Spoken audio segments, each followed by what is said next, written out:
सबको जय यीशु की। फिर एक बार मैं आप सभी लोगों का हार्दिक स्वागत करता हूं।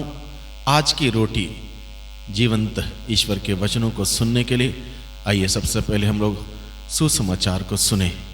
सुसमाचार आज के दिन में लिया गया है संत मार्कुस के द्वारा रचित अध्याय 6 पद संख्या 30 से आगे 30 से 34 तक। प्रेरितों ने ईसा के पास लौटकर उन्हें बताया कि हम लोगों ने क्या क्या किया और क्या क्या सिखलाया है। तब ईसा ने उनसे कहा, तुम लोग अकेले ही मेरे साथ निर्जन स्थान चले आओ और थोड़ा विश्राम कर लो, क्योंकि इतने लोग आया जाया करते थे कि उन्हें भोजन करने की भी फुर्सत नहीं थी। इसलिए वे नाव पर चढ़कर अकेले ही निर्जन स्थान की ओर चल दिए। उन्हें जाते देखकर बहुत से लोग समझ गए कि वहां कहाँ जा रहे हैं। वे नगर नगर से निकलकर पैदल ही उधर दौड़ पड़े और उनसे पहले ही वहां पहुंच गए। ईसा ने नाव से उतरकर एक विशाल जन समूह को देखा। उन्हें उन लोगों पर तरस आया, क्योंकि वे बिना चरवाह की भेड़ों की तरह थे, और वह उन्हें बहुत सी बातों की शिक्षा देने लगे। प्रभु का सुसमाचार। प्यारे भाइयों बहनों, हम लोगों ने सुसमाचार में सुना कि प्रभु ने अपने शिष्यों को दो दो करके अलग अलग गांवों में अलग अलग जगहों पर सुसमाचार का प्रचार प्रसार करने के लिए अधिकार देते हुए भेजा था।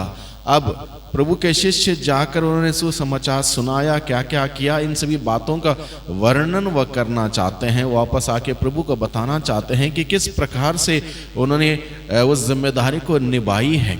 अब उस वक्त प्रभु उनसे एक महत्वपूर्ण बात बताता है। महत्वपूर्ण बात क्या है? प्रभु ने कहा, अब तक तुम लोग जाके काम करके आए हो, अब तुमको विश्राम की जरूरत है। यह विश्राम किस प्रकार का है?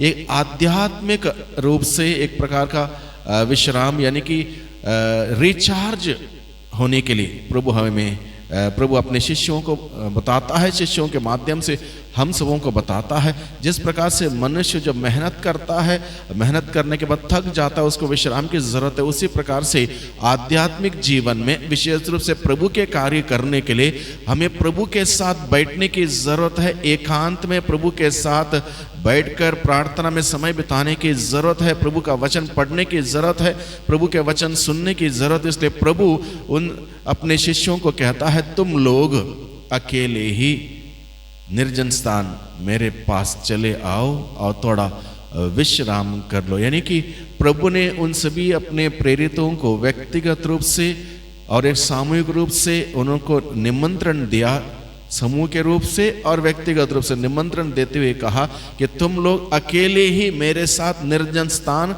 चले आओ, जहां कोई नहीं है, एकांत जगह पर चले आओ और थोड़ा विश्राम कर लो। और ये विश्राम हम में से हर व्यक्ति के लिए जरूरत है। भाइयों बहनों, सुबह उठ के अगर हम प्रभु के सानिध्य में जाएंगे अकेले व्यक्तिगत रूप से और प्रभु के वचन पढ़ते हुए, प्रभु का वचन सुनते हुए, प्रार्थना करते हुए हम रिचार्ज हो जाएंगे। पूरे दिन भर के काम दाम करने के लिए हम चार्ज हो जाएंगे, रिचार्ज हो जाएंगे, तब जाके हमारा काम पूरा दिन भर का अच्छा रहेगा, फलदायक रहेगा। इसलिए प्रभु हम सबों को अपने शिष्यों के माध्यम से हम सबों से यही कहता है, हम सबों को जरूरत है कि थोड़ा समय प्रभु के साथ बैठें, प्रार्थना में बैठें, प्रभु का वचन सुने, प्रभु का वचन पढ़ें, प्रभु को धन्यवाद दें, प्रभु की आराधना करें, प्रभु की स्तुति करें। इस प्रकार से समय बिताना मेरे लिए, आपके लिए, हम में से हर व्यक्ति के लिए फायदेमंद होगा। पूरा दिन भर का कार्यकलाप हम लोग बहुत अच्छी तरह से कर पाएंगे।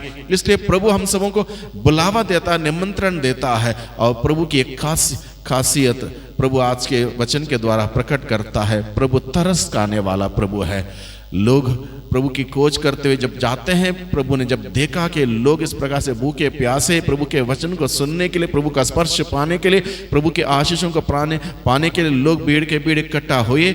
लोगों को देखकर प्रभु को तरस हो आया, प्रभु को तरस हो आया। यानी कि प्रभु तरस खाने वाला प्रभु है। लोगों के दुख दर्द पीड़ा मुसीबत को जानते हुए उनके लिए उन पर तरस खाते, उनके लिए मदद करने के लिए प्रभु आगे आते हैं। और वही प्रभु हम सबों को बुलाते हैं आज के दिन में कि हम प्रभु के पास जाएं, प्रभु के पास समय बिताएं, एकांत में, व्यक्तिगत रूप से, पारिवारिक रूप से। यह जरूरी है। परिवार के हिसाब से अगर परिवार बैठेगा प्रभु के सानिध्य में बैठेगा, प्रभु की उपस्थिति में बैठेगा, प्रार्थना करेगा, वह परिवार निखरता जाएगा। उस परिवार में प्यार मोहब्बत बना रहेगा, एक दूसरे के लिए मान सम्मान इज्जत कायम रहेगी, अमन चैन कायम रहेगा। उसी प्रकार से व्यक्ति को व्यक्तिगत रूप से जब प्रभु के सानिध्य में बैठेगा, प्रभु की तारीफ करेगा, प्रभु का जय जयकार करेगा, प्रभु की महिमा करेगा, वचन सुनेगा, पढ़ेगा, व्यक्तिगत रूप से उस वक्त भी प्रभु उस व्यक्ति को आशीषों से भरपूर करता है। प्रभु तरस खाने वाला प्रभु हम सबों पर तरस खाता है। इसलिए आइए भाइयों बहनों, आज के दिन में हम प्रभु के पास जाएं, प्रभु के पास जाएं। आज के दिन के लिए प्रभु को धन्यवाद दें, प्रभु का जय जयकार करें, प्रभु का वचन सुने, वचन पढ़ें और अपने आप को, अपने आध्यात्मिक जीवन को रिचार्ज करें। आइए हम प्रार्थना करें। सर्वशक्तिमान पिता परमेश्वर, धन्यवाद देते हैं आज के दिन के लिए, आज के इस प्रातः काल के लिए। इस प्रातः काल में प्रभु आपका वचन सुनने का सौभाग्य मिला है। जिस प्रकार से प्रभु आपने अपने वचन के द्वारा हम सबों को बुलावा दिया, निमंत्रण दिया कि हम आपके पास अकेले ही निर्जन स्थान चले आए और थोड़ा विश्राम कर ले। हम सबों को इस प्रकार से प्रार्थना करने का वरदान प्रदान कीजिए। आपके पास आने के भूख और प्यास हम सबों को निरंतर प्रदान कीजिए, ताकि प्रभु हर दिन हम सभी व्यक्तिगत रूप से, पारिवारिक रूप से, समूह के रूप से आपके पास आए, आपके सानिध्य में बैठें और अपने आध्यात्मिक जीवन के लिए आशीषों को बटोर सकें। दुआ करते हैं उद्धारकर्ता यीशु मसीह के नाम से, आमीन।